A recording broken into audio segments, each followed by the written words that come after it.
নমস্কার বন্ধুরা, কেমন আছেন সবাই? আশা করি নিশ্চয়ই ভালো।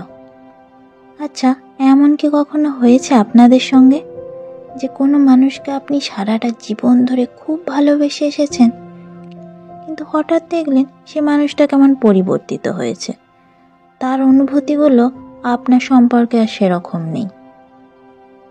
এটার উল্টোটাও হয়ে থাকে। এমনও তো হয় যে কোনো একটা মানুষ যাকে আপনি হয়তো ঠিক করে চেনেন না, ঠিক করে জানেন না, কিংবা হয়তো জীবনে তার অস্তিত্বটাকেই আপনি সেরকমভাবে কোনোদিনও মূল্য দেননি, কিন্তু সেই মানুষটি হঠাৎ হয়ে ওঠে আপনার একান্ত আপন, একদম নিজের, খুব কাছের। এরকম হয়েছে কি? সেরকমই একটা গল্প শোনাবো আজ আপনাদের। আজকের গল্প সাহিত্যিক প্রভাত কুমার মুখোপাধ্যায়ের একটি ছোট্ট গল্প, বউচুরি। চলুন আজকে ভেসে যাওয়া যাক প্রেমের নদীতে, ছোট্ট একটা ডিঙি নিয়ে। তাহলে শুরু করা যাক আজকের গল্প। যে সময়ে নববঙ্গে ব্রাহ্মধর্মে দীক্ষিত হইবার একটা ভারী ধুম পড়িয়া গিয়াছিল, সেই সময়ের কথা বলিতেছি। মহামায়া বর্ধমান জেলার একটি সুনিবিড় পল্লী গ্রাম। সুনিবিড় অর্থাৎ রেলওয়ে স্টেশন হইতে 20 মাইল এবং পোস্ট অফিস হইতে 5 মাইল দূরে অবস্থিত। গ্রামের মধ্যভাগে দেবী মহামায়ার একটি বিগ্রহ স্থাপিত আছে, সেই হইতে ইহার নামোৎপত্তি। এই ক্ষুদ্র গ্রামটির একটি ক্ষুদ্র জমিদার আছেন, তাহার নাম বিধুভূষণ বন্দ্যোপাধ্যায়। তাহার মধ্যম পুত্র অনাথ শরণ বিয়ে পরীক্ষা দিয়া কয়েকদিন হইল বাড়ি আসিয়াছে। ছেলেটির বয়স 22 বৎসর হইবে, বেশে পরিপাট্য আছে, চেহারাটিও মন্দ নহে, কিন্তু পিতা তাহার উপরে কয়েকটি কারণে অত্যন্ত চটা। প্রথমত, সে ব্রাহ্ম সমাজে যাতায়াত করিয়া থাকে বলিয়া সংবাদ পাওয়া গিয়েছে। দ্বিতীয়ত, গৃহে ষোড়শী স্ত্রী রহিয়াছে, কিন্তু সে তাহার সহিত দেখা সাক্ষাৎ পর্যন্ত করে না। তাহার কারণ কি জানো? সে বলে, যাহাকে আমি ভালোবাসিয়া বিবাহ করি নাই, সে আমার স্ত্রী নহে, ভগিনী। যদি জিজ্ঞাসা করো উহাকে বিবাহ করিলে কেন, সে বলিবে, যখন বিবাহ করিয়াছিলাম তখন আমার এই সমস্ত মতাদি ছিল না। বালিকার দশা কি হইবে জিজ্ঞাসা করিলে বলে, আমরা উভয়ে ব্রাহ্মধর্মে দীক্ষিত হইব, তারপর ব্রাহ্ম বিবাহের যে নতুন আইন বিধিবন্ধ হইতেছে, সেই আইন অনুসারে আমাদের বিবাহ বন্ধন ছিন্ন করিব। ও তখন ভালোবাসিয়া আর যাহাকে ইচ্ছা স্বামিত্বে বরণ করিতে পারিবে। বিবাহের পর কলিকাতায় গিয়া অনাথ শরণের একটি প্রাণের বন্ধু জুটিয়াছিল, তাহার নাম হেমন্ত কুমার সিংহ। সে দীক্ষিত ব্রাহ্ম। তাহার সহিত বন্ধুত্ব সূত্রপাতের অল্পকাল পরেই অনাথের মনে ধারণা জন্মিল যে সে হেমন্ত কুমারের দুঃসম্পর্কীয়া ভগিনী নগেন্দ্রবালাকে ভালোবাসে। মনের এই চপলতায় প্রথমে অনাথ অত্যন্ত লজ্জিত ও অনুতপ্ত হইয়াছিল, কিন্তু হেমন্ত কুমার তাহাকে সান্ত্বনা দিল। সে বলিল, ভালোবাসা একটি ঐশ্বরিক শক্তির বিকাশ, কোনো অবস্থাতেই তাহাতে পাপ স্পর্শিতে পারে না। বিশেষত হেমন্ত কুমারের প্রবল বিশ্বাস, প্রেম সম্পর্কবিহীন পূর্বরাগ বর্জিত বিবাহ বিবাহই নয়। অনাথ মন্দাকিনীকে ভালোবাসিয়া বিবাহ করে নাই, সুতরাং সে তাহার স্ত্রী নহে, ভগিনী। এই অদ্ভুত মত হেমন্তই অনাথের মস্তিষ্কে প্রবেশ করাইয়াছে। নগেন্দ্রবালাও যে অনাথের প্রতি প্রণয়শালিনী, ইহাও দুই বন্ধু অনুমান করিয়া লইয়াছে। এই বিবাহ হইলে যথার্থ আদর্শ বিবাহ হয়, ইহাই হেমন্ত কুমারের মত, কিন্তু অনাথের তথাকথিত স্ত্রী বর্তমানে তাহা অসম্ভব। নগেন্দ্রবালার প্রতি প্রণয় ব্যক্ত করিবার অধিকার পর্যন্ত অনাথের নাই। হেমন্ত প্রায়ই বলিত, প্রাণে প্রাণে যোগ, আত্মায় আত্মায় মিলন, ইহাই ভালোবাসার চরম সফলতা, বিবাহ নাই হইল। কিন্তু নতুন ব্রাহ্ম বিবাহ আইন হইবার কথা উঠা পর্যন্ত তাহারা অন্যরূপ পরামর্শ করিয়াছে। মধ্যাহ্নকাল বিগত প্রায়। জ্যৈষ্ঠ মাসের আম পাকানো রৌদ্র বাহিরে ঝাঁঝা করিতেছে। অনাথশরণ বহির্বাটির কক্ষে ডেস্কের সম্মুখে চেয়ারে উপবিষ্ট। এই কক্ষটি তাহার নিজস্ব, এখানেই রাত্রে শয়ন করে। ভিত্তিগাত্রে কয়েকখানি বিলাতি ছবির সঙ্গে একটি একতারা টাঙানো। প্রভাতে ও সায়ন্যে এইটি বাজাইয়া সে ব্রহ্মসঙ্গীত করিয়া থাকে। গৃহসজ্জার মধ্যে একটি ক্লক, একটি আলমারি, একটি আলনা এবং শয়নের খাট ছাড়া কিছুই নাই। ডেস্কের ভিতর হইতে অনাথ হেমন্ত কুমারের একখানি সদ্যপ্রাপ্ত চিঠি বাহির করিয়া পড়িতে আরম্ভ করিল। তাহার যেখানে যেখানে নগেন্দ্রবালার নাম ছিল সেখানে সেখানে চুম্বন করিল। চিঠি রাখিয়া চক্ষু মুদ্রিত করিয়া কি যেন ধ্যান করিতে লাগিল। ঠং ঠং করিয়া ঘড়িতে 2টা বাজিয়া গেল। অনাথ তখন ধীরে ধীরে চক্ষু খুলিয়া পত্রখানি খামে বন্ধ করিল। এক টুকরো কাগজ লইয়া ভাবিয়া চিন্তিয়া লিখিল, আজ রাত্রি 12টার পর সকলে নিদ্রিত হইলে তুমি একবার আমার ঘরে আসিও। লিখিয়া কাগজখানিকে পাকাইয়া গুটাইয়া ছোট করিল। পূর্বকথিত খামশুদ্ধ চিঠিখানিকে ডেস্কে বন্ধ করিয়া বাহির হইয়া গেল। অন্তঃপুরে প্রবেশ করিয়া দেখে অঙ্গন জনশূন্য। প্রথম কক্ষে তাহার বৌদিদি কয়েকজন সখীকে লইয়া তাস খেলিতেছেন। দ্বিতীয় কক্ষে প্রবেশ করিয়া দেখিল পালঙ্কের উপর জননী নিদ্রামগ্না। কুলঙ্গির কাছে তাহার বালক ভাতুষপুত্রটি দাঁড়াইয়া চুরি করিয়া কুল আচার ভক্ষণ করিতেছে। কাকাকে দেখিয়া সে অপ্রতিভ হইয়া হাসিয়া ফেলিল। কাকা তাহার প্রতি দৃষ্টিপাত না করিয়া সে স্থান ত্যাগ করিয়া গেলেন। তৃতীয়টি পূজার ঘর, নারায়ণশীলা আছেন। মূর্তি বিদ্বেষবশত ইদানিং অনাথশরণ এই কক্ষে প্রবেশ করিত না। বাহিরে দাঁড়াইয়া দেখিল স্ত্রী মন্দাকিনী মেঝের উপর বটি পাতিয়া বসিয়া তেঁতুল কাটিতেছে। দক্ষিণ হস্তের কাছে কলার পাতার উপর কতকটা কাটা তেঁতুল। বটির নিম্নে এক রাশি কাইবৈচি ছড়ানো। মন্দাকিনীর ওষ্ঠাধার তাম্বুল রাগরঞ্জিত, কপালে বিন্দু বিন্দু ঘর্ম, অঞ্চলাগ্র গলায় জড়ানো। মন্দা আপন মনে হেঁট হইয়া তেঁতুল কাটিতেছিল, স্বামীকে দেখিতে পায় নাই।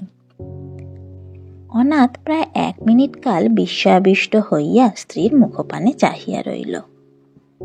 বিবাহের পরেই সে প্রথম মন্দাকে ভালো করিয়া দেখিতেছে। উঠানে আম গাছের শাখা হইতে একটা পাকা আম বাতাসে পড়িয়া গেল। সেই শব্দে মন্দা চমকিয়া বাহিরের পানে চাহিল। দেখিল বারান্দায় স্বামী দাঁড়াইয়া। তৎক্ষণাৎ সে বটি ছাড়িয়া উঠিয়া পড়িল।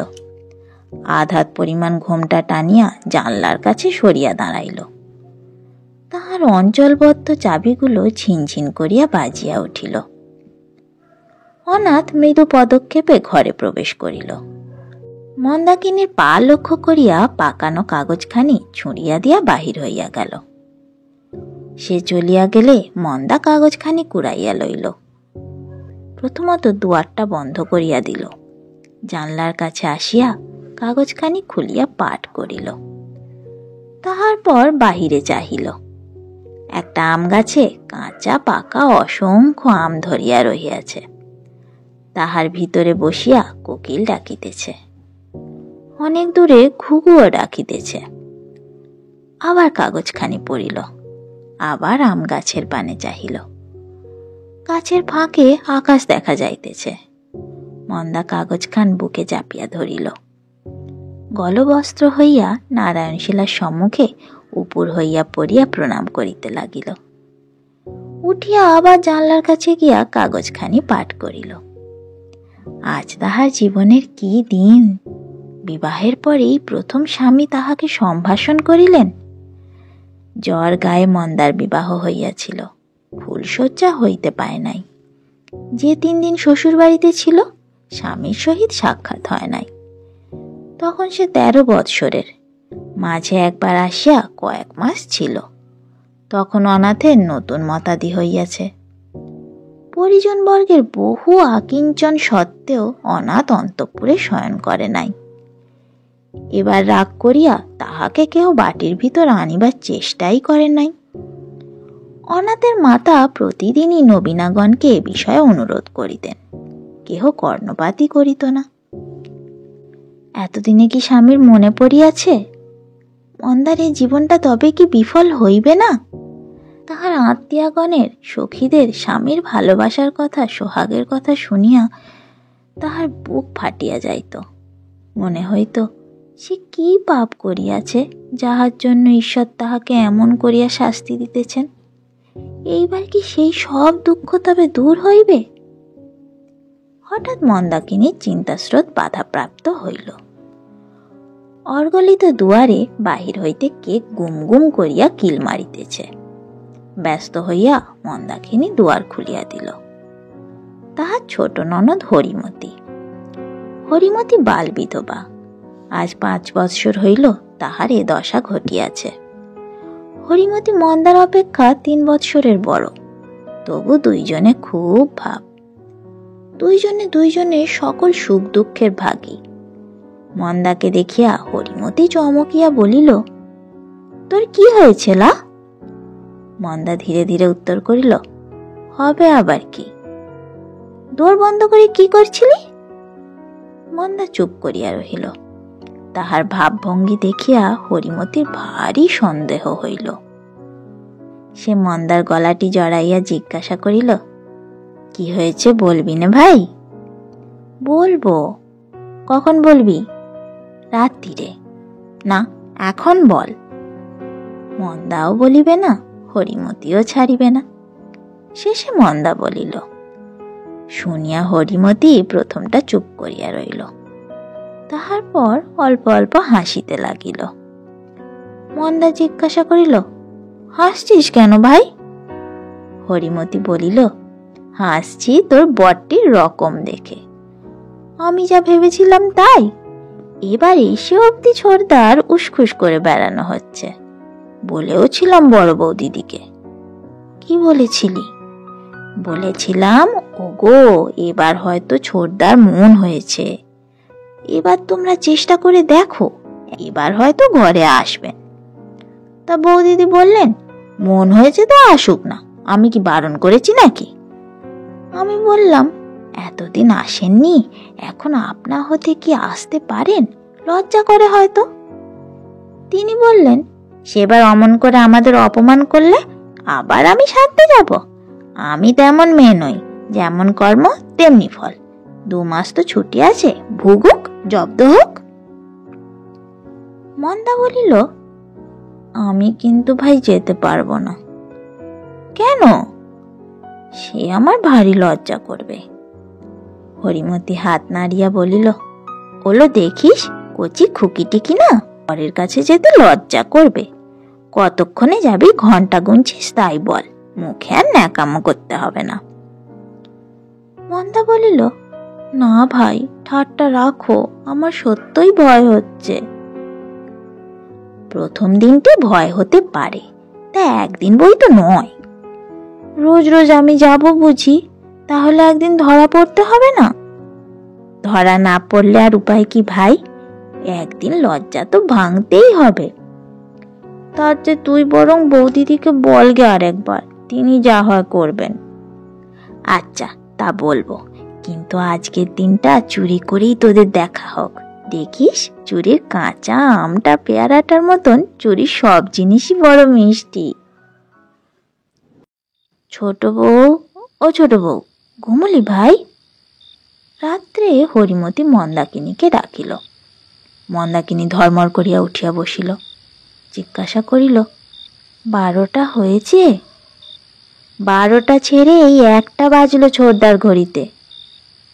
তুমি বুঝি ঘুমিয়ে পড়েছিলে? না, আমার চোখে কি আর ঘুম আছে? যত ঘুম তোর। যার বিয়ে তার হুঁশ নেই, পাড়াপড়শির ঘুম নেই। এই কথা বলিয়া হরিমতি প্রদীপ জ্বালিল। আলনা হইতে একখানা ধোয়া দেশি শাড়ি পাড়িয়া বলিল, নে এইখান পর। মন্দা বলিল, না ভাই, আর অততে কাজ নাই। হরিমতি বলিল, তোর ছুঁড়ি, এই ময়লা কাপড় পরে যায় বুঝি? বলিয়া মন্দার আঁচল ধরিয়া টান দিল। তখন মন্দা হরিমতির আদেশ পালন করিতে পথ পাইল না। কাপড় পরা হইলে হরিমতি বলিল, বল, এগিয়ে দিয়ে আসতে হবে নাকি?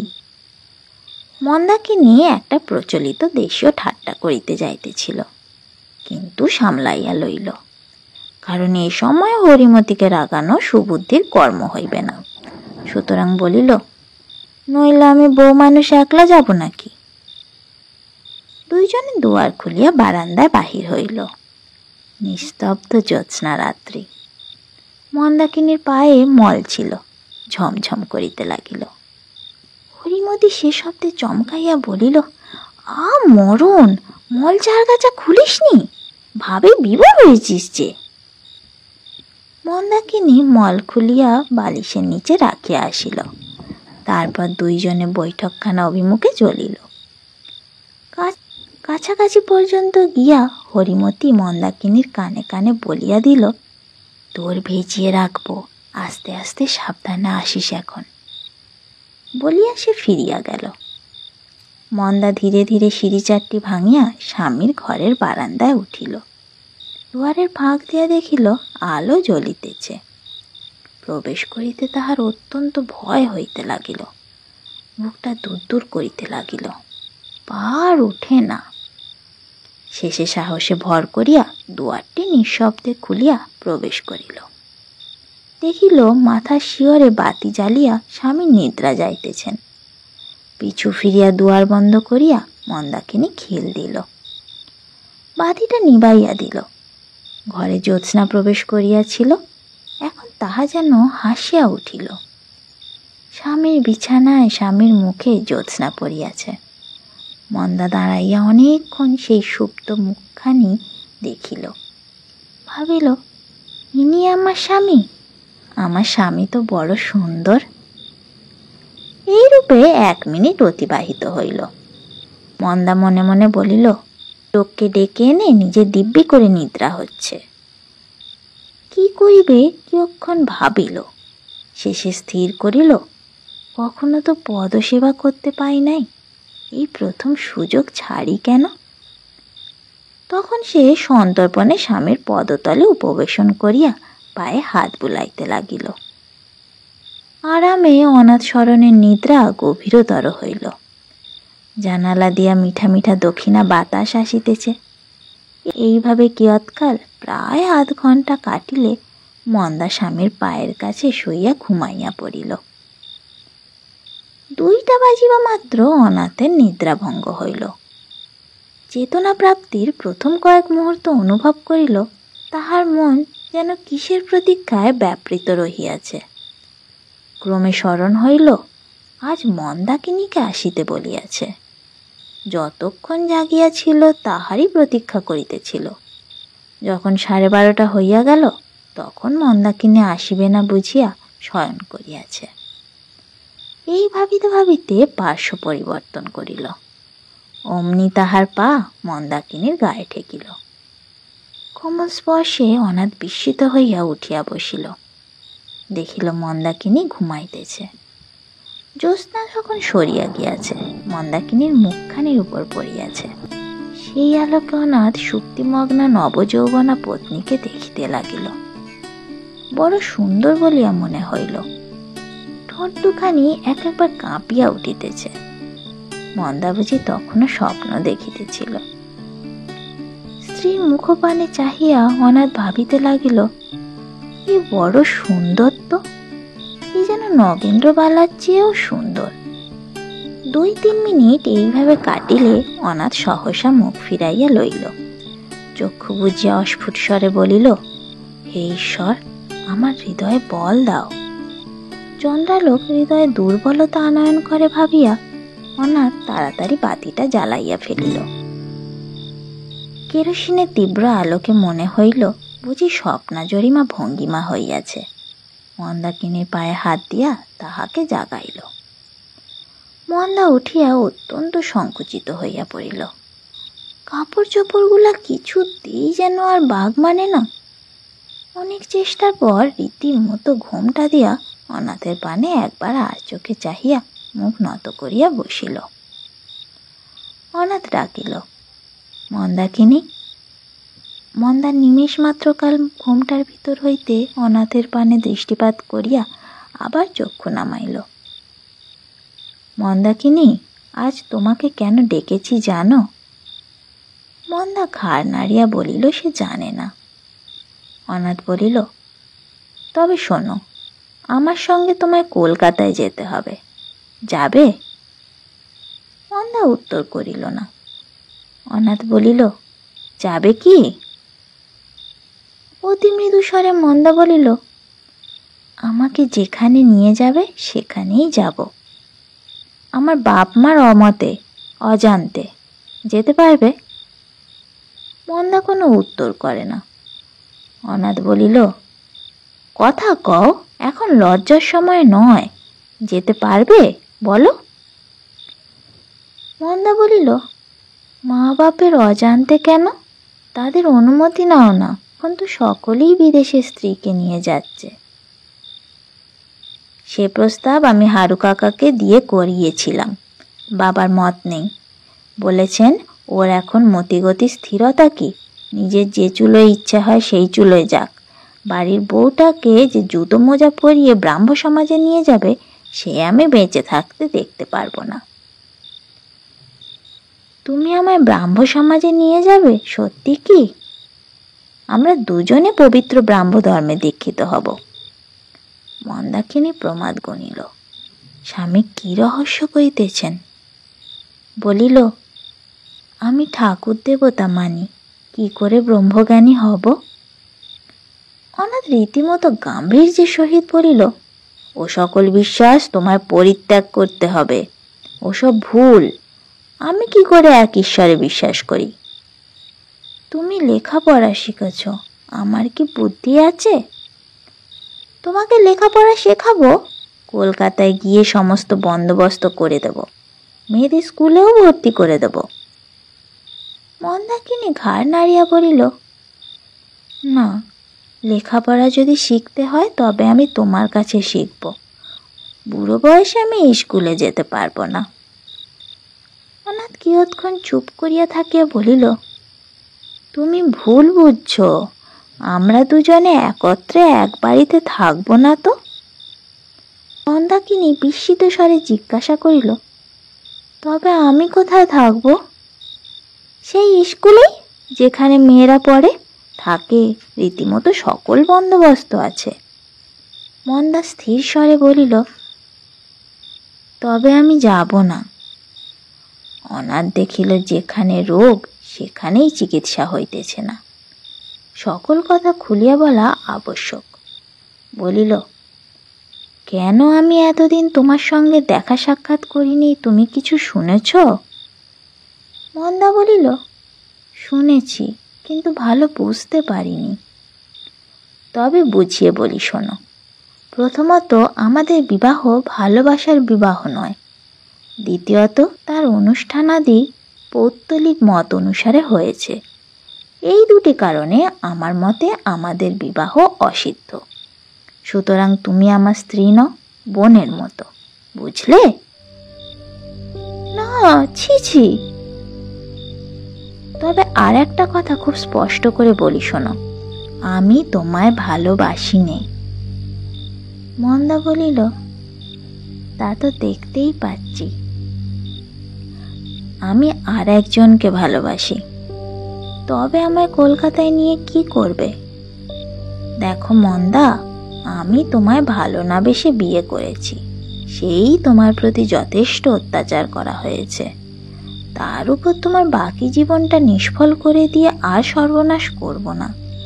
আমরা দুজনেই ব্রাহ্ম ধর্ম গ্রহণ করলে আমাদের বিবাহ বন্ধন ছিন্ন করা যাবে। তখন তুমি স্বাধীন হবে, যাকে ইচ্ছা বিবাহ করো। এই জন্যে কলকাতায় গেলে আমাদের একত্র বাস অসম্ভব। সব কথা বুঝতে পারলে? মন্দাকিনী বেশি করিয়া ঘোমটা দিল, কোনো উত্তর করিল না, প্রশ্ন করিল না, কাঠের পুতুলের মতো বসিয়া রহিল। কিয়ৎক্ষণ পরে অনাথ জানিতে পারিল মন্দা কাঁদিতেছে। ইহাতে অনাথ মনে ক্লেশ অনুভব করিল। ইচ্ছা করিল মন্দার মুখের আবরণ খুলিয়া তাহার চক্ষু দুইটি মুছাইয়া দেয়, কিন্তু তাহার তীক্ষ্ণ কর্তব্যজ্ঞান তাহাকে বাধা দিল। এই গভীর রাত্রে নির্জন গৃহে যুবতী স্ত্রীলোকের অঙ্গস্পর্শ করা নীতিসঙ্গত বলিয়া মনে হইল না। সুতরাং শুধু বলিল, মন্দা, কাঁদো কেন? আমি তোমার মঙ্গলের জন্যই তো বলছি। কিন্তু মন্দাকিনী কিছুই বলিল না, তাহার ক্রন্দনও থামিল না। অনাথ ডাকিল, মন্দা। এবার স্বর অন্যরূপ, এ যেন আদরের স্বর। এই স্বর শুনিয়া মন্দা বেশি কাঁদিতে লাগিল।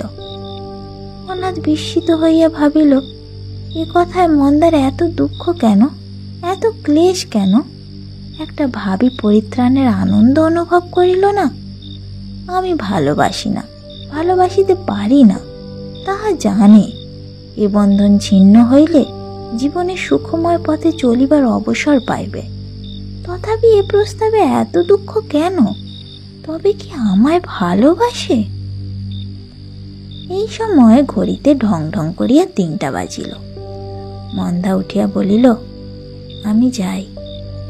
অনাথ মন্দাকে স্পর্শ করিল, তাহার হাতখানি ধরিয়া বলিল, তোমার মনের কথা আমায় খুলে বলো মন্দা। মন্দা কম্পিত স্বরে উত্তর করিল, আমার এখন মাথা ঠিক নেই, তবে কাল আবার এসো। আসবে? দেখব। দেখব না মন্দা, কাল নিশ্চয়ই এসো। অনাথের কণ্ঠস্বরে একটা আগ্রহ ধ্বনিত হইল। মন্দা বলিল, আচ্ছা, বলিয়া সে বাহির হইয়া গেল।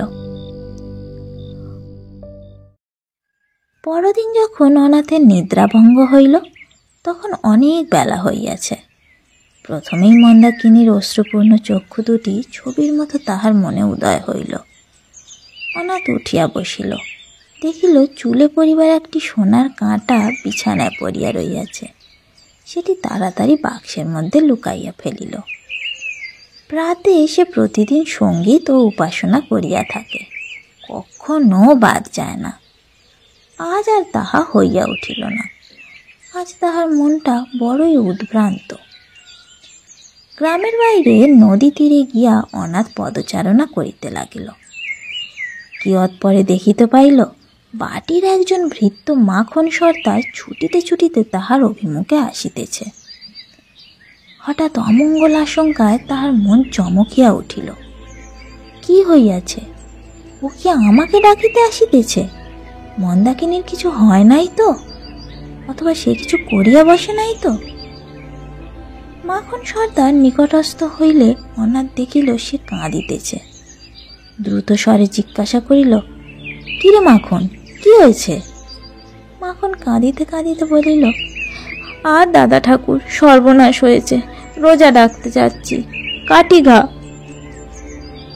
কাটিঘা অর্থ সর্পাঘাত। অনাথ ভাবিল মন্দাকিনীকে সর্পে দংশন করিয়াছে। মাখন ততক্ষণ অনেক দূরে, কাহার এরূপ হইয়াছে জিজ্ঞাসা করা হইল না। তখনই অনাথ বাড়ি ফিরিল। প্রথমে সহজ পদবিক্ষেপ আরম্ভ করিয়াছিল, ক্রমে গতির বৃদ্ধি হইল, পরে দৌড়াতে লাগিল। সদর দরজায় বাড়িতে আসিতে একটু ঘুরিতে হয়। বাগানের দুয়ার দিয়া প্রবেশ করিল। বাগানে বাড়ির কাছাকাছি আসিয়া কিয়ৎদূরে গাছের আড়ালে হরিমতি ও মন্দাকিনীকে দেখিতে পাইল। তাহারা পুষ্করিণীতে স্নান করিতে যাইতেছে। দেখিয়া অনাথ হাঁপ ছাড়িয়া বাঁচিল। উভয়েরই মাথার কাপড় খোলা। মন্দাকিনীর মুখ গ্লানি বিষণ্ণতা মাখা, হরিমতির চক্ষু দুইটি কৌতুকপূর্ণ। প্রথমে হরিমতিরা অনাথকে দেখিতে পায় নাই, কাছাকাছি আসিয়া দেখিতে পাইল। মন্দাকিনী ব্যস্ত হইয়া ঘোমটা দিল। হরিমতি অনাথের প্রতি যেন গোপনে হাস্য করিতেছে, যেন তাহার চক্ষু দুইটি দাদাকে বলিতেছে, আমি সব জানি গো, সব জানি। অনাথ জিজ্ঞাসা করিল, হরি, কাকে সাপে কামড়েছে? হরিমতি বিস্মিত হইয়া বলিল, সাপে কামড়েছে? কই কাকে, তা তো জানি না। অনাথ বৈঠকখানায় গিয়া শুনিল মাখন সর্দার স্ত্রীকে সর্পদংশন করিয়াছে। তখন সে মাখনের বাড়ির অভিমুখে চলিল। সেখানে গিয়া দেখিল অনেক লোক জমিয়াছে, রোজাগণ উচ্চ স্বরে মন্ত্র পড়িতেছে, কিন্তু স্ত্রীলোকটি কিছুতেই বাঁচিল না। মাখন যখন রোজা লইয়া আসিল তখন সব শেষ হইয়া গিয়াছে। তাই দেখিয়া মাখনের যে কান্না, 5 বৎসরের বালকের মতো ভূমিতে লুটাইয়া লুটাইয়া সে কাঁদিতে লাগিল। অনেকে সেই শোকাবহ দৃশ্য সহ্য করিতে পারিল না। হায় হায় করিতে করিতে সে স্থান পরিত্যাগ করিয়া গেল। অনাথ চক্ষু মুছিতে মুছিতে বাড়ি ফিরিল। অবাক হইয়া ভাবিতে লাগিল, একজন কৃষকের অশিক্ষিত অমার্জিত হৃদয়ে এত ভালোবাসা। ইচ্ছা করিল হেমন্ত কুমারকে আনিয়া একবার এ দৃশ্য দেখায়। সে সর্বদা বলিয়া থাকে, পূর্বরাগ বর্জিত মন্ত্র করা বিবাহে ভালোবাসা কিছুতেই জন্মিতে পারে না, তাহা একেবারেই অসম্ভব। বাড়ি পৌঁছিয়া দেখিল হেমন্ত কুমারের একখানি পত্র আসিয়াছে। সত্যমেব জয়তে, কলিকাতা, 17 জ্যৈষ্ঠ, সোমবার। প্রিয় ভ্রাতা, গতকাল তোমাকে যে পত্রখানি লিখিয়াছি তাহা প্রাপ্ত হইয়া থাকিবে। অন্য একটা সুসংবাদ আছে। কান্তপুরের রাজা শ্রীযুক্ত অশ্বিনী রঞ্জন রায়বাহাদুর তাহার পুত্রের জন্য গৃহশিক্ষক অন্বেষণ করিতেছিলেন। বৈকালে 2 ঘণ্টা পড়াইতে হইবে। বেতন 50 টাকা। আমি ইহা শ্রবণ করিয়া তাহার সহিত সাক্ষাৎ করিয়াছি।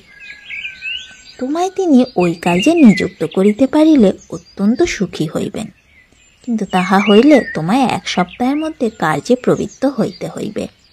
অতএব তুমি পত্র পাঠ মাত্র পূর্ব পরামর্শ মতো শ্রীমতী মন্দাকিনীকে সমবিবাহারে লইয়া চলিয়া আসিও। তোমার উত্তর পাইলে বালিকা বিদ্যালয়ে তাহার জন্য সমস্ত বন্দোবস্ত করিয়া রাখিব।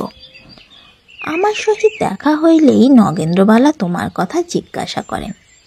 তোমার প্রতি তাহার প্রেম যে উত্তরোত্তর বৃদ্ধি পাইতেছে তাহাতে সন্দেহ নাই।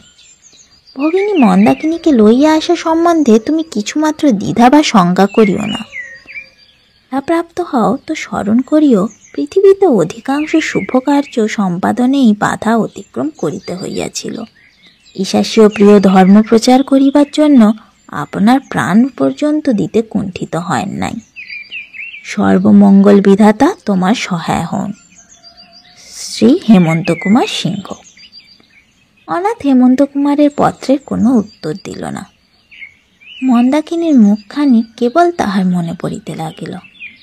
সে যে সম্মত নয়, সে যে ভারী দুঃখিত। কি করিয়া তাহাকে কলকাতায় লইয়া যাইবে? অদ্যপ্রভাতে মাখন সর্দারের ব্যাপার দেখিয়া তাহার মত ও বিশ্বাসে একটু আঘাত লাগিয়াছে। হয়তো মন্দাকিনী তাহাকে ভালোবাসে, তাই বিবাহ বন্ধন ছিন্ন করিবার প্রস্তাবে সে অত দুঃখাতুর। বিবাহের পূর্বে প্রণয় সঞ্চার না হইলে পরে যে সে হবেই না, তাহার স্থিরতা সম্বন্ধে অনাথের মনে সংশয় উপস্থিত হইয়াছে। সন্ধ্যাবেলায় তাহার ভ্রাতুষ্পুত্রটি আসিয়া তাহার হাতে একটি পত্র দিয়া সবেগে পলায়ন করিল। খাম আঠা দিয়া বন্ধ, ভিতরে চিঠি রহিয়াছে, অথচ কোনো শিরোনামা নাই। অনাথ খামখানি ছিঁড়িয়া চিঠি বাহির করিয়া পড়িল। তাহাতে লেখা আছে, প্রিয়তমেষু, তুমি আমায় যেখানে লইয়া যাইবে যাইতে প্রস্তুত আছি। যেদিন যে সময় বলিবে আমি তোমার অনুগামিনী হইব। আজ রাত্রে সাক্ষাৎ করিতে পারিব না। চরণাশ্রিতা দাসী শ্রীমতী মন্দাকিনী দেবী। এই পত্র পাইয়া অনাথ ভারী বিস্মিত হইল। যাইতে প্রস্তুত? বিবাহ বন্ধন ছিন্ন করিতে আর দুঃখ নাই? কয় পংক্তি অনাথ বার পাঠ করিল। যদি দুঃখ নাই তবে ভালোবাসে না, অথচ লিখিয়াছে প্রিয়তমেষু, চরণাশ্রিতা দাসী। ইহার অর্থ কি? ভাবিয়া চিন্তিয়া শেষে স্থির করিল ওগুলো বাঁধিগত, ওগুলোর বিশেষ কোনো অর্থ নাই। কিন্তু এই সিদ্ধান্তে উপনীত হইতে তাহার মনে ব্যথা বাজিয়া উঠিল। কিন্তু তাহা ক্ষণিক মাত্র। মনকে সে 2 তাড়া দিয়া জিজ্ঞাসা করিল, সে তোমাকে ভালোবাসে না বাসে তাহাতে তোমার কি? মন বলিল, না, তাহার জন্য আমার কিছু মাত্র মাথা ব্যথা নাই। নগেন্দ্রবালার মানসী প্রতিমাকে সে অত্যন্ত আগ্রহের সহিত বুকে চাপিয়া ধরিল।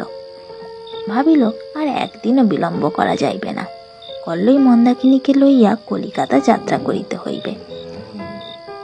রাত্রি 1টার সময় বাহির হইবে। 2 ক্রোশ দূরে রতনপুর গ্রাম, সে অবধি পদব্রজে যাইবে। সেখান হইতে গরুর গাড়ি করিয়া স্টেশন যাইবে। তারকেশ্বর দিয়া যাইলে 8 ক্রোশ, পান্ডুয়া দিয়া যাইলে 11 ক্রোশ। পান্ডুয়া দিয়ে যাওয়াই শ্রেয়, গ্রামের লোকজনের সঙ্গে দেখা হইবার সম্ভাবনা কম থাকিবে। একটু দূর হইবে, বিলম্ব হইবে, তার কি করা যাইবে। সারা রাত্রি তাহার নিদ্রা হইল না। ভবিষ্যৎ সম্বন্ধে নানা প্রকার কাল্পনিক আয়োজনে তাহার মস্তিষ্ক অত্যন্ত উষ্ণ হইয়া উঠিল। পরদিন সকালে উঠিয়াই মন্দাকিনীকে লিখিল, প্রিয় ভগিনী, আজ রাত্রি 1টার সময় যাত্রা করিতে হইবে। ওই সময় আমার ঘরে আসিও। জিনিসপত্রের মধ্যে দ্বিতীয় একখানি বস্ত্র ভিন্ন আর কিছুই লইও না। শ্রী অনাথ শরণ বন্দ্যোপাধ্যায়। রাত্রি 1টার সময় স্ত্রীকে চুরি করিয়া অনাথ পলায়ন করিল।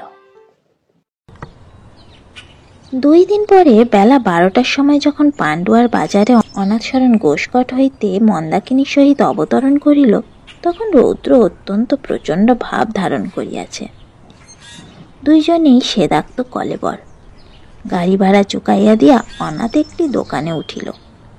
দোকানে অভ্যর্থনা করিয়া মাদুর বিছাইয়া তাহাকে বসাইল। একটা ঝি আসিয়া মন্দাকিনীকে আড়ালে স্ত্রীলোকদের বসিবার স্থানে লইয়া গেল। সেই ঘরের পশ্চাতেই বারান্দা, বারান্দার নিম্নেই একটি প্রকাণ্ড দীর্ঘিকা। জল বড় নির্মল, মন্দাকিনীর শরীর বড় উত্তপ্ত, পিপাসায় কণ্ঠাগত প্রাণ। ঝিকে বাজার করিতে পাঠাইয়া মন্দাকিনী স্নান করিতে নামিল। তখনও সে যথেষ্ট বিশ্রাম করে নাই, গায়ের ঘাম পর্যন্ত মরে নাই। যতক্ষণ ঝি ফিরিল না ততক্ষণ 1/2 ঘণ্টা হইবে মন্দা জলে পড়িয়া রহিল। ঝি আসিলে উঠিয়া মাথা গা মুছিয়া রান্না চড়াইয়া দিল। এই অত্যাচারের প্রতিফল পাইতে কিছুমাত্র বিলম্ব হইল না। রন্ধন সমাপ্ত হইবার পূর্বেই মন্দা প্রবল জ্বরে আক্রান্ত হইল। অনাথ স্নান করিয়া জল খাইয়া স্টেশনে গিয়াছিল গাড়ির খবর লইতে এবং হেমন্ত কুমারকে টেলিগ্রাম পাঠাইতে। ফিরিয়া আসিয়া দেখে এই ব্যাপার। মন্দার গায়ে হাত দিল, গা একেবারে পুড়িয়া যাইতেছে, চক্ষু 2টি জবা ফুলের মতো লাল বর্ণ। শীতে হাত পা ঠক ঠক করে কাঁপিতেছে। সঙ্গে না আছে বিছানা বালিশ আর না আছে বাহুল্য বস্ত্র। মন্দা কিসেই বা শয়ন করে, কি বা গায়ে দেয়। অনাথ বলিল, একটু অপেক্ষা করো, আমি একখানা কম্বল চেয়ে এনে বিছানা করে দিচ্ছি। মন্দাকিনী বলিল, তুমি আগে ভাত খেতে বসো, তোমাকে ভাত বেড়ে দিই, তারপর শোভক্ষণ। অনাথ বলিল, পাগল, এখন ভাত বাড়তে হবে না, তোমার এমন অসুখ, আমি কি খেতে পারি? মন্দা কাঁপিতে কাঁপিতে বলল, আমার অসুখ তা কি, তা বলে তুমি উপবাসী থাকবে? 2 দিনের কষ্টে তোমার মুখ শুকিয়ে আধখানি হয়ে গেছে। অনাথ দোকানের নিকট চাহিয়া একখানা বালাপোষ আর খান 2-3 কম্বল লইয়া আসিল। সেইগুলি দিয়া বিছানা করিয়া মন্দাকে বলিল, শোবে এসো। মন্দা বলিল, ও কি কথা, তুমি না খেলে আমি শোবো না। অনাথ শুনিল না, মন্দাকিনীকে শয়ন করাইল। বিছানায় শুইয়া মন্দাকিনী 2-3 বার বলিল, ভাত বেড়ে নাও, ভাত বেড়ে নিয়ে তুমি খাও, আপনি ঠান্ডা হয়ে গেলে খেতে কষ্ট হবে। কিন্তু আর বেশিক্ষণ জিদ করিবার শক্তি তাহার রহিল না। অল্পে অল্পে জ্বর ঘরে অচেতন হইয়া পড়িল। 3 দিন পরে যখন মন্দাকিনীর জ্ঞান হইল, তখন সে চক্ষু খুলিয়া দেখিল বিছানার কাছে স্বামী বসিয়া। অনাথ জিজ্ঞাসা করিল, মন্দা, কেমন আছো? মন্দা বলিল, ভালো আছি, তুমি ভাত খেয়েছ? বলিতে বলিতে আশেপাশে দৃষ্টি করিয়া দেখিল এ দোকান নহে, কাহার গৃহ। পালঙ্কের উপর শয়ন করিয়া রহিয়াছে। জিজ্ঞাসা করিল, এ কি, আমি কোথায় রয়েছি? অনাথ বলিল, মন্দা, তোমাকে যে আর কথা কইতে শুনবো তা ভাবিনি। 3 দিন কেটে গেছে, এখানকার জমিদারের বাগান বাড়ি। মন্দা বলিল, 3 দিন? হ্যাঁ মন্দা, 3 দিন তুমি অচেতন হয়েছিলে। এখন যদি বাঁচাতে পারি তবেই সব সার্থক। মন্দা কিছুক্ষণ নীরব থাকিয়া অত্যন্ত ক্ষীণ স্বরে বলিল, তোমায় একটা কথা বলবো। অনাথ বলিল, কি মন্দা? আমাকে বাঁচিও না। এই কথা শুনিয়া অনাথের চক্ষু দিয়া জল আসিল। বলিল, ছি মন্দা, ও কথা কি বলতে আছে? তুমি ভালো হবে, তুমি বাঁচবে। মন্দার ঠোঁট দুটি কাঁপিয়া উঠিল। জল ভরা চোখ দুইটি অনাথের পানে ফিরাইয়া বলিল, কি হবে আমার বেঁচে? আমায় যেতে দাও। অনাথ বলিল, না মন্দা, তোমাকে আমি যেতে দেব না। কি করবে আমাকে নিয়ে? আমি তোমায় ভালোবাসবো। রোগিণীর দুর্বল মস্তিষ্ক চিন্তার ভার আর সহিতে পারিল না। চক্ষু মুদিয়া মন্দা ঘুমাইয়া পড়িল। কিয়ৎক্ষণ পরে ডাক্তারবাবু আসিলেন।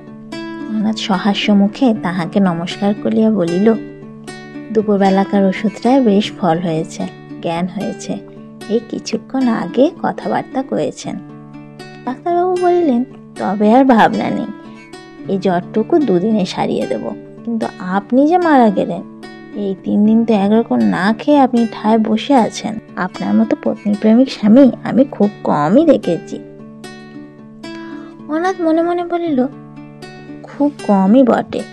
প্রকাশ্যে বলিল, স্ত্রী আমি তো স্বভাবতই করব, কিন্তু আপনি যে সহৃদয়তার পরিচয় দিয়েছেন তার তুলনা নেই। প্রবীণ ডাক্তারবাবু আত্মপ্রশংসায় সংকুচিত চিত্ত হইয়া বলিলেন, আমি বেশি কি করেছি? আমি যা করেছি সে তো আমার পেশা, জীবিকা। আপনি যদি বাবুদের বলে ওই বাগান বাড়ি খুলিয়ে না দিতেন, তাহলে দোকানের সেই স্যাঁতস্যাঁতে মেঝেতে কম্বলের উপর শুয়ে আমার স্ত্রী কদিন বাঁচতেন। ডাক্তারবাবু কথা উল্টাইয়া অন্য কথা পারিলেন। তাহার পর ঔষধপত্যাদি সম্পর্কে উপদেশ দিয়া প্রস্থান করিলেন। সেদিন রাত্রি 10টায় মন্দার জ্বর মগ্ন হইল। সে সারা রাত্রি সুনিদ্রা উপভোগ করিল। তাহার পাশে শয়ন করিয়া অনাথ কয়েকদিনের পরে খুব ঘুমাইল। প্রভাতে যখন ডাক্তারবাবু আসিলেন, তখন মন্দাকিনী তাহাকে দেখিয়া মাথায় কাপড় দিল। জ্বর ছাড়িয়াছে শুনিয়া ডাক্তারবাবু অত্যন্ত আনন্দ প্রকাশ করিলেন। বলিলেন, আর কিছুমাত্র ভয় নাই, এখন ইহাকে খুব প্রফুল্লে রাখা প্রয়োজন। ডাক্তারবাবু চলিয়া গেল। অনাথ মন্দাকে নিয়মিত ওষুধপত্যাদি সেবন করাইল। তারপরে দুইজনের কথাবার্তা আরম্ভ হইল। মন্দা বলিল, এ কদিন কি খেলে? ডাক্তারবাবুর বাড়ি থেকে ভাত আসতো। তবে চেহারা এমন হয়ে গেল কেন? একবার শুকিয়ে যে আধখানি হয়ে গেছো। আমি তোমার যত কষ্টের মূল। আমার জন্য কেন এত করলে? অনাথ মৃদু হাসিয়া বলিল, যদি আমার ব্যারাম হয় তাহলে তুমি আমার জন্য করতে না? মন্দা বিছানার দিকে চাহিয়া আস্তে আস্তে বলিল, আর ব্যায়ামের প্রার্থনায় কাজ নাই। অনাথ মন্দার একখানি হাত ধরিয়া আদর করিয়া বলিল, প্রার্থনা নাই করলাম, হলে করতে কি না? করি না তো কি? কেন? অশ্রুবদ্ধ কণ্ঠে মন্দার বলিল, তুমি যে আমার স্বামী। অনাথ মন্দার হাতখানি চাপিয়া বলিল, তুমি যে আমার স্ত্রী। মন্দা বিস্মিত মুখে জিজ্ঞাসা করিল, কবে থেকে? যেদিন তোমায় ভালোবেসেছি। মন্দাকিনী কিয়ৎক্ষণ চুপ করিয়া রহিল। শেষে বলিল, তুমি না ব্রাহ্ম? তুমি না মিছে কথা বলো না? অনাথ বলিল, আমি ব্রাহ্ম, আমি মিছে কথা বলিনি, আমি তোমায় ভালোবাসি। তবে সেদিন বললে ভালোবাসবো। অনাথ নিরুত্তর। বলিল, তুমি তো আমায় ভালোবাসো না। কিসে জানলে? তুমি তো আমাদের বিবাহ বন্ধন ছিন্ন হতে দিতে সম্মত হয়েছিলে, তাই তো কলকাতায় যাচ্ছিলে। মন্দা হাসিয়া বলিল, তাই বুঝি? কি তবে? আমি বুঝি আসতে চেয়েছিলাম, ঠাকুরজি তো আমাকে পাঠালে। ভারী ইচ্ছে তোমার আর একটা বিয়ে হয়। হ্যাঁ, পাত্রও ঠিক করে দিয়েছিল। কে? যমরাজা। অনাথ হাসিতে লাগিল। মন্দা বলিল, ঠাকুরজি বলেছিল, তোকে যেমন দাদা বাড়ি থেকে চুরি করে নিয়ে যাচ্ছে, তুই তেমনই পথে তার মন ডাকাতি করবি, না যদি পারিস তবে। অনাথ বাধা দিয়া বলিল, তবে ওই বিয়ের বন্দোবস্ত তা ডাকাতেই করেছ বটে। এদিকে তো অন্য বিয়ের জোগাড় যন্ত্রটিও বেশ তুলেছিলে। মন্দা বলিল, কিন্তু সে তো ভালোবাসার বিয়ে হচ্ছিল না, তাই ব্যাঘাত হলো। কখন আমি তোমার মনে ডাকাটিতে করেছি শুনতে পাই না এখনো? সেসব পরে বলবো। কখন করেছি সেটা বলো না। কখন? যেদিন আমার বিছানায় পায়ের তলায় শুয়ে ঘুমোচ্ছিলে তখন আরম্ভ করেছো আর কি, তারপর সারা পথে। চাণক্য পণ্ডিত বধূগণের প্রতি উপদেশ দিয়েছেন, ঘৃত কুম্ভ সম নারী এবং তপ্তাঙ্গর সম পুরুষকে একত্র স্থাপন করিবে না, করিলে বিপদ ঘটিতে পারে। সেই নরনারী যদি স্বামী স্ত্রী হয় এবং তাহাদের বয়স যদি তরুণ হয়, তাহা হইলে কি আর রক্ষা আছে? মন্দা অল্প হাসিতে হাসিতে বলিল, পথে কেন তবে আত্মসমর্পণ করনি? অনাথ কিছু না বলিয়া স্ত্রীর মুখের পানে চাহিয়া রহিল। মন্দা মৃদু স্বরে বলিল, নগেন্দ্রবালা? আমার স্বামীকে নগেন্দ্রবালা নেবে? নগেন্দ্রবালার বড় সাধ্যি। চলো একবার কলকাতায়, তাকে আমি দেখব। অনাথ বলিল, কলকাতায় তো যাব না, পশ্চিমে যাব, তোমার শরীর সারাতে। মন্দা এ কথা যেন কানে তুলিল না, জিজ্ঞাসা করিল, সত্যি সে তোমায় ভালোবাসে? তাহলে তো তার ভারী দুঃখ হবে। সে আমায় ভালোবাসে কিনা সেই জানে, আর ঈশ্বর জানেন। বলেনি? জিজ্ঞাসা করনি? তার সঙ্গে কখনো এ কথা হয়নি। তুমি ভালোবাসতে তা সে জানে? কি করে জানবে? মন্দা অভিমান ভাবে বলিল, সে না জানুক, তুমি তো বাঁচতে। অনাথ বলিল, কই আর বাঁচতাম? তাহলে তুমি শীঘ্র এত সম্পূর্ণভাবে আমাকে জয় করলে কি করে? এই ঘটনার প্রমাণ হয়ে গেল আমি যথার্থ ভালোবাসতাম না, শুধু চোখের ভালোবাসা ছিল, অন্তরে প্রবেশ করে। তার বিদ্যা, তার বুদ্ধি, তার আচার ব্যবহারের সৌন্দর্য, এই সমস্ত আমাকে মুগ্ধ করেছিল। 2 দিন পরে মন্দা পথ্য পাইল। 2টি দিন দুইজনে বাগান বাড়িতে বড়ই আনন্দে যাপন করিল। আজ সন্ধে ডাক্তারবাবুদের বাড়ি নিমন্ত্রণ খাইয়া কল্ল প্রভাতের গাড়িতে তাহারা মুঙ্গের যাত্রা করিবে। সমস্ত ঠিকঠাক। সন্ধ্যার পর ডাক্তারবাবুর বৈঠকখানায় বসিয়া অনাথ হেমন্ত কুমারের নিকট হইতে এই পত্র পাইল। ব্রহ্ম কৃপাহি কেবলং, কলিকাতা, 25শে জ্যৈষ্ঠ, মঙ্গলবার। প্রিয় ভ্রাত, ভগিনী মন্দাকিনীর অসুস্থতার সংবাদে অত্যন্ত দুঃখিত হইলাম। ঈশ্বর শীঘ্র তাহার আরোগ্য কামনা করুন। আজ তোমায় একটি দারুণ দুঃসংবাদ দিব, প্রস্তুত হও। তুমি বলিয়াছিলে তোমার দৃঢ় বিশ্বাস নগেন্দ্রবালা তোমাকে ভালোবাসেন। আমারও বিশ্বাস তাহাই ছিল, কিন্তু কল্ল সন্ধ্যাকালে আমার সে ধারণা চূর্ণ হইয়াছে। শুনিলাম শরতের সঙ্গে নগেন্দ্রবালার বিবাহ স্থির। আরও শুনিলাম 2 বৎসর হইতে তাহারা পরস্পরের প্রণয়ে আবদ্ধ। সুতরাং নগেন্দ্রবালার ব্যবহারে তুমি যে অনুমান করিয়াছিলে তোমার প্রতি তিনি প্রণয়বতী, তাহা তোমার ভ্রান্তি মাত্র। এখন তুমি কি করিবে? এ দুঃসহ শোক কেমন করিয়া বহন করিবে? তোমার আর একটা ভুল হইয়াছে। হিন্দু মতে যে বিবাহ সম্পন্ন হইয়াছে, নতুন ব্রাহ্ম বিবাহ আইনের সঙ্গে তাহার কোনো সম্পর্ক নাই। সুতরাং তোমরা উভয়ে ব্রাহ্ম হইলেও সে সম্বন্ধ ছিন্ন করিবার পথ বন্ধ। তুমি কি কলিকাতায় আসিবে?